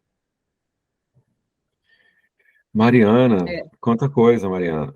Muita coisa. Muito legal, que potência, que muita coisa. Eu acho que, assim, tudo também depende um pouco do momento, né, da cena, até das tecnologias também, e aquela história lá, para quem não conhece, né, o Grupo Matriz, né, era uma série de casas de pequeno e médio porte no Rio de Janeiro, que começou em 99 e cresceu, chegou a ter, né, alguns espaços na cidade, na Lapa também, e muitos intercâmbios, né, bandas do Brasil inteiro iam tocar no Rio, acabavam tocando no Teatro de Sé, enfim, ou na Cinemateca, bandas gringas também algumas, né. Mas quando a gente começou isso, né, Mariana, foi pré-redes sociais. Sim. Então, era um outro momento e a gente construiu, acho que talvez uma identidade, né, muito ainda no presencial, na coisa da filipeta impressa e na mídia impressa também, né? Os jornais impressos ainda tinham muita relevância naquele momento. Isso ajudou a construir uma marca. Então, depois, quando veio rede social, essa marca já estava estabelecida. Eu acho que isso facilitou um pouco esse trabalho, mas acho que a curadoria musical, tudo isso, né? Enfim, os DJs, as bandas que se apresentavam, realmente acho que havia uma maneira de fazer diferente, né? Eu acho que você falou assim, pô, como é que uma festa de música brasileira dura 12 anos, que só toca música brasileira? Foi inovador, né? Foi a primeira, eu acho, uma das primeiras festas a tocar somente música brasileira. Então, Sim. voltamos à inovação aí nesse caso, né? Sim, sim, perfeito. Na verdade, eu peço desculpas que eu cheguei depois, eu não consegui assistir a sua explanação, mas vou assistir gravado. E muito respeito e admiração pela trajetória que eu conheço, que é pouco, mas, né, o Grupo Matriz, de fato, foi o meu despertar para a produção cultural, né? Eu trabalhava com comunicação, mas que comecei a querer produzir evento por conta dos eventos que eram produzidos por vocês. Ah, que legal isso, muito bom. A gente acabou sendo um pouco uma incubadora, assim, aí todo mundo chegava lá e dizia, eu queria produzir um evento, uma festa, um show, então, a galera sem experiência, né? Então, era uma construção coletiva, a gente ficava, funciona mais ou menos assim, você tem que fazer com essa antecedência e essa estratégia que você tem que usar para atrair público e tal, e aí a coisa ia, né? Enfim, foi um tempo bom, mas voltando a falar da questão regional aí, né, e a gente tem isso, exemplos no mundo inteiro, né, de regiões um pouco mais afastadas da capital que conseguiram sobressair culturalmente, né, e aqui, né, no Reino Unido, Manchester, por exemplo, né, tem uma cena musical desde os anos 80, 70, 80, sobretudo, né, 90 também, que exportou bandas para o mundo inteiro, né? E o que eles fizeram, na verdade? Era uma cidade em decadência, que tinha muitos imóveis vazios, né, galpões, e eles passaram a usar esses galpões para fazer os shows, as festas, então isso acabou dando um dinamismo econômico, né, naquele Não momento. sem fomento do Estado também, né? Por isso Não, que a política cultural é importante. Não, nesse momento lá foi sem apoio do Estado, isso é interessante. Isso é interessante, mas é melhor quando tem apoio do Estado, né? Enfim, esperamos que o Estado tenha essa sensibilidade e tudo. Mas se você pegar o próprio caso da Lapa, no Rio de Janeiro, também foi algo que foi espontâneo, né? Foram artistas, produtores, empreendedores que fizeram aquilo tudo ressurgir. Estava super abandonado, né? Até que um cara genial, que era o Lefé Almeida, falou assim, pô, vamos fazer uma roda de samba choro aqui nesse antiquário? E, enfim, assim começa a história, né, dessa virada da Lapa. Claro que já tinha o Circo Voador, né, e depois Fundição Progresso, enfim, essas instituições culturais importantes, mas Rio Cenário, Carioca da Gema, o Semente, né, uma série de espaços que nasceram depois, foram construindo essa nova imagem da Lapa. E eu queria me corrigir aqui, eu falei que legal que alguém está ouvindo música brasileira, estava falando da Elis Regina e do Tom Jobim, mas é óbvio que assim, eu não estou nem dizendo que é melhor nem pior do que outros gêneros musicais, né? Eu só achei curioso, na verdade, que uma jovem de 17 anos tenha mencionado isso. Mas, pô, adoro e admiro tudo, né? Funk, música eletrônica, rap, enfim, que vier. Sim, muito legal. Valeu, Felipe, valeu, Léo. Obrigado, Mariana. Pode falar, Alan. Nessa mesma época que ela tem, né? Ela tem 17 anos, quando eu gostava bastante de ouvir, né, Nelson Gonçalves. Para mim é o maior artista do Brasil e Sempre vai ser ele, não tem outro não. Para mim, né, na minha opinião. Rapaz, porra, foi fundo nessa, hein? Nelson Gonçalves é Foi. muito bom.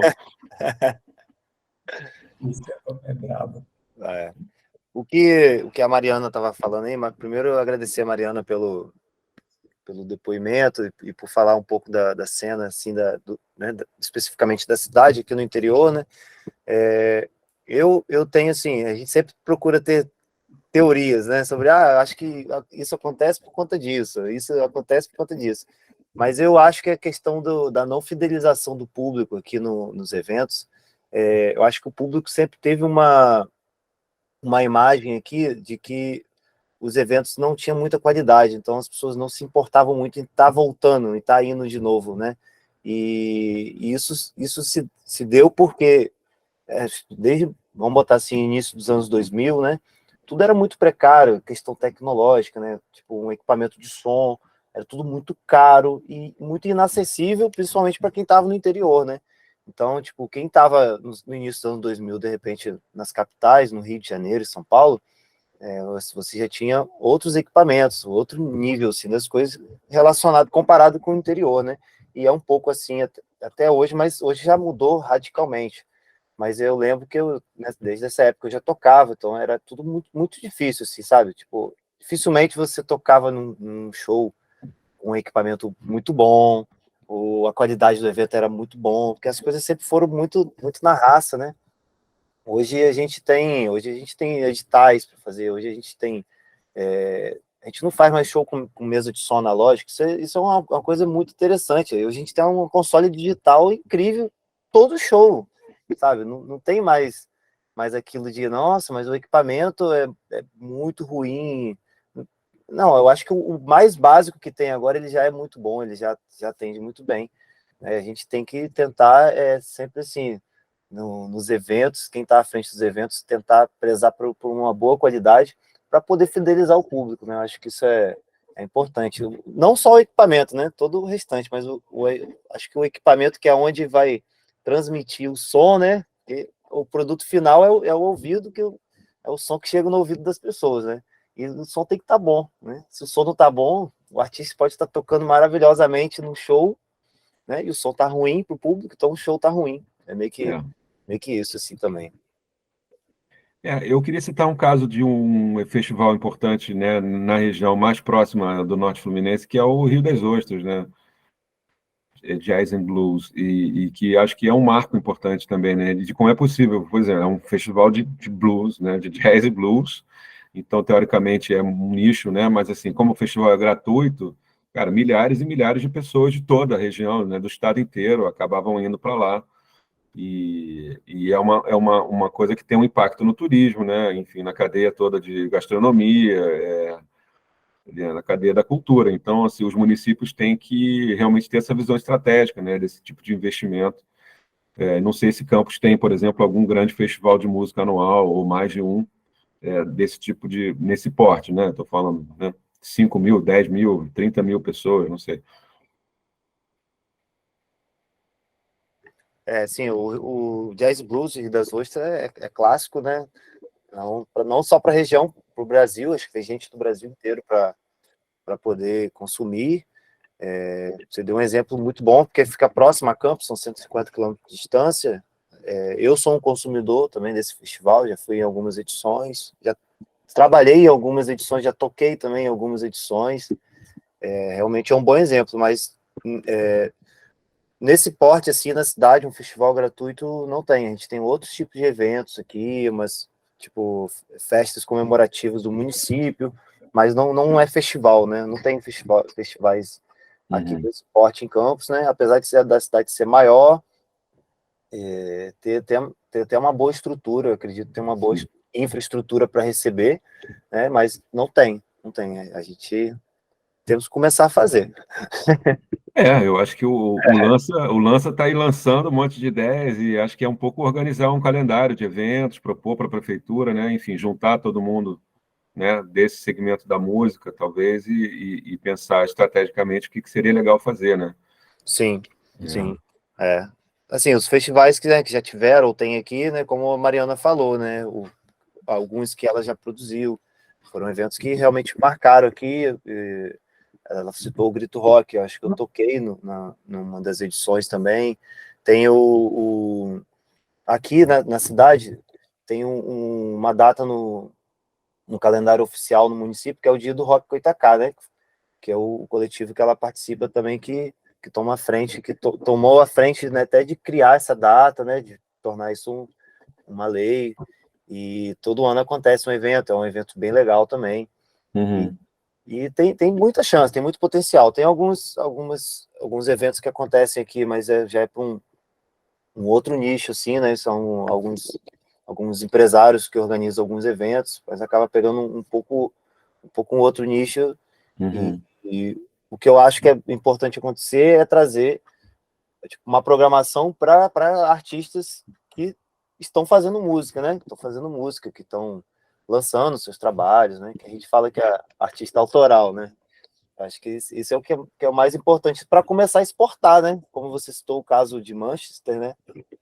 Eu acho que fazer eventos desse tipo, mas com artistas que produzem e tocam o seu próprio trabalho, né? Exatamente. É claro que a combinação sempre favorece, né? Você ter Sim, um artista um pouco mais conhecido, né? Para o autoral fazer a abertura, por exemplo, né? Uhum. Enfim, aquela dinâmica que a gente conhece. E tem estudos também, né? Da FGV, de outras instituições, que mostram que para cada R$ 1, né? Investido num evento desses de médio, grande porte, a cidade se beneficia mais de 10 vezes, né? Então, para cada R$ 1, voltam 10 para a economia. Então é fantástico, assim, é um bom investimento. Aí volta a questão que a gente estava falando antes, né, do imaginário, de você construir, né, o imaginário que as pessoas têm hoje de Campos, qual é, né, no Brasil inteiro ou no estado do Rio de Janeiro? Será que está associado ao petróleo? Está associado, né, enfim, a outras questões, talvez de agricultura? Não sei. Eu sei que tem uma vida cultural efervescente, né, eu sei que tem equipamentos culturais muito bonitos também, né? Inclusive tem uma arquitetura histórica, né? Tudo isso. Sim. Mas eu acho que é preciso estratégia mesmo para promover melhor esses bens culturais e atrair as pessoas, né?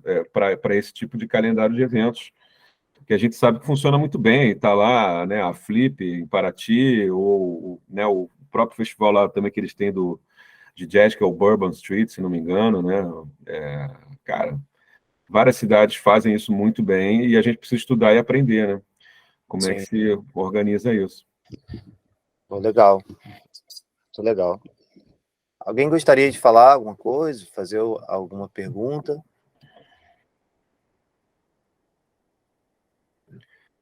Sem mais perguntas. Ô, Léo, você poderia falar um pouco sobre a Escola Música e Negócios? Dar um pouco mais de detalhe, assim, para a galera? Posso falar um pouco da Escola Música e Negócios. Isso nasceu em 2012, na verdade, era apenas um curso presencial, acontecia 2 vezes por ano, e eu ainda, na verdade, né, trabalhava com outras coisas e tocava o curso mais para aprender também, por curiosidade, e porque achava importante, né, enfim. Mas aí, durante 8 anos de curso, a gente teve 500 alunos, aí veio a pandemia, tivemos que lançar online, e passamos a ter 3.000 alunos, né? Realmente foi um impacto. Claro que a pandemia foi trágica, mas assim, nesse sentido, a gente conseguiu ter pessoas de mais de 50 cidades no Brasil inteiro participando. E semana passada mesmo alguém falou: eu sou daqui do Rio Grande do Sul, conheci um camarada do Ceará, hoje a gente é sócio, sabe? Isso tudo dentro dessa atmosfera, né, dos cursos, isso é maravilhoso, a troca realmente é fantástica, né?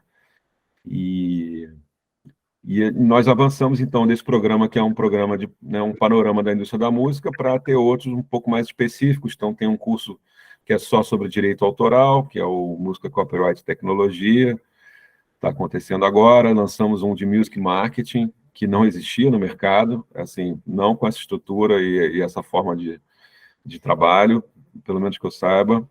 Tem um curso só sobre AIR também, que é uma profissão, né, super importante nessa indústria e que me parecia um pouco desvalorizada, e os próprios AIRs falavam, cara, que legal que vocês estão fazendo isso, porque né, parece que não valorizavam tanto o AIR como deveria se valorizar, e o AIR hoje não está só na gravadora, né, o artistas e repertório, para quem não sabe, esse profissional, né, enfim, que faz um pouco de direção artística, faz o diálogo do empresário do artista com a gravadora, ou do artista com a gravadora, ajuda, né, enfim, a selecionar repertório e cuida desse artista, né?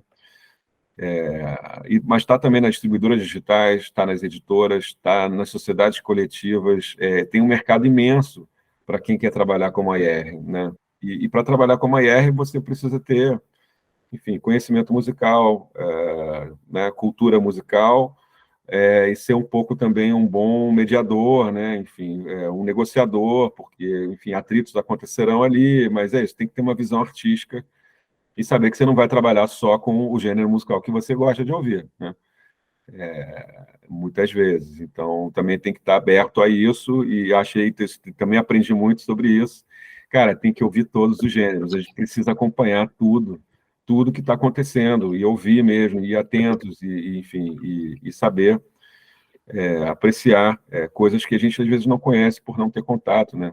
Não ter tido influência mais cedo, enfim. Acho que é por aí. Então é isso, a escola está aí. Quem quiser saber mais, vai lá no site musicanegócios.com, né, no Instagram, @Escola Música e Negócios. Tem um programa de bolsas com a UBC, União Brasileira de Compositores, são 400 bolsas esse ano. Se não me engano, agora já foram 60 pessoas a quem foram concedidas bolsas, e a gente vai continuar lançando, o programa está aberto o ano inteiro para quem quiser se inscrever, tá? E como é que faz para uma pessoa que concorrer a essa bolsa? Tem um formulário de inscrição, e está no site da UBC, ubc.org.br, e lá no Música e Negócios também, no site, você acha o link para o formulário para se inscrever. Se não, pode falar comigo também, ou manda um e-mail para o contato@musicanegócios.com, e a gente orienta. O Léo, você acha que o curso Música e Negócio deu a semente de a criação do palco Favela no Rock in Rio? Ou já tinha se planejado? Elias, nunca tinha pensado sobre isso.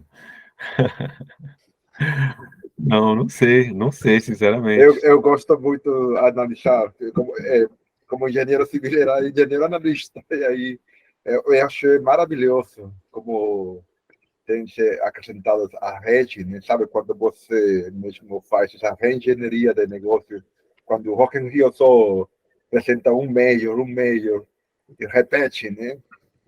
Eu brinco com alguns colegas, ué, a Isa é maravilhosa, mas a Isa, você levanta o tapete e encontra a Isa. É quase como que uno fala do campista, você anda por todo o Brasil e no mundo, levando o tapete e encontra um campista.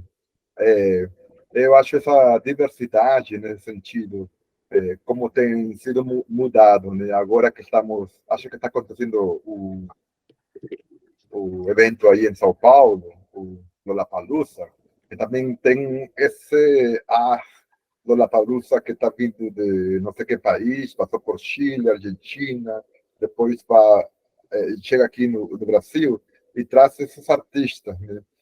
Armin van Buuren, que eu amava muito a música eletrônica, seguia lá no Peru, e está cá agora se comparando com o Pedro Sampaio. Eu dije, o Pedro Sampaio furou a fila e saltou sobre a Loki. E agora? Mas está aí, né? É o Music Business. Não, nunca tinha para pensar sobre isso, assim, mas, assim, acho que todo investimento em diversidade e inclusão é importante, né? E foi legal o Palco Favela, realmente, assim, acho que foi uma ação importante que os caras fizeram no Rock in Rio, sem dúvida. Ô, Léo, te fazer uma pergunta sobre o que você falou. Você falou sobre um dos cursos da Música e Negócio, você falou sobre o curso de AIR, né? Uhum. Para quem está nos interiores, assim, ou longe até de contato das gravadoras, como que seria uma pessoa trabalhar nessa profissão de AR no interior, assim, no mercado independente? É possível? Olha, é possível.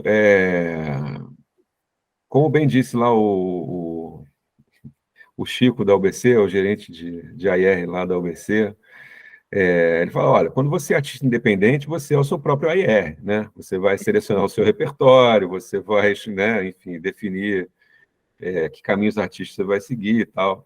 Mas se você quer trabalhar como AR, você pode trabalhar num selo, né, do interior, você pode, hoje em dia, à distância, você consegue fazer trabalhos, né, enfim, você pode, eu acho que, eventualmente, trabalhar também à distância para várias empresas, né, levando sugestões de artistas que esses selos ou gravadoras poderiam contratar, por exemplo. Se você se posicionar, né, em campos como um hub, né, enfim, em que essas empresas entendam que você tem uma capacidade também de promoção desses artistas, acho que pode ser viável trabalhar no interior como AR. Uhum. Acho que Legal, sim. legal. Respondeu bem a pergunta, obrigado. De nada. Difícil, mas assim, eu recomendo muito, cara, esse curso, porque realmente foi uma descoberta, assim, e as aplicações são as mais diversas possíveis, assim. Inclusive, num festival você pode ter uma IR, né? Sim. Enfim, o que seria o diretor artístico, uma curadoria artística, mas, enfim, você pode também chamar de AIR, nesse caso. Né? Uhum. Legal, muito bom. Léo, muito obrigado. Tô muito feliz, muito contente com que você topou, desde, né, logo de cara, no primeiro e-mail, você já falou, claro, tô dentro. Acho que é legal trazer esse conteúdo, né, para os nossos artistas, nossos músicos, musicistas aqui da região, né, como o Elias citou mais cedo, né, a gente tem aqui o Instituto Federal Fluminense, que tem um curso de licenciatura em música, né, um curso até recente, tem poucos anos, tem poucas turmas ainda formadas, então, até então, antes não tinha nenhum curso superior na área de música na cidade, e como eu citei, né, nós temos artistas incríveis aqui, eu acho que como em toda cidade, né, tem artistas incríveis, né, não só da música, mas em outras áreas também, mas trazer conteúdo para cá, e a gente que está aqui trabalhando com a música, acessar esses conteúdos é muito bom, muito válido, e espero que na próxima você esteja presencialmente aqui com a gente, conhecer a galera, conhecer a cidade, seria legal. Felipe, foi demais, obrigado. Bom mesmo é conhecer as pessoas, reencontrar outras pessoas que também, como bem disse o Elias, né, os entusiastas da música, porque música realmente pode transformar a sociedade, né, transforma o mundo, transforma as nossas vidas todos os dias. Quando a gente ouve música, acho, né, tem um impacto neurológico, emocional. Eu acho que música é fundamental e agradeço muito, parabéns aí pela organização e que isso se transforme e se desdobre em muitas outras coisas. Tenho certeza que vai acontecer isso. Maravilhoso, maravilhoso. Obrigado, Léo, obrigado a Escola Música e Negócios. Valeu, Felipe, valeu, Lança, Festival de Música e Negócios. Valeu, gente, muito obrigado. Valeu, galera.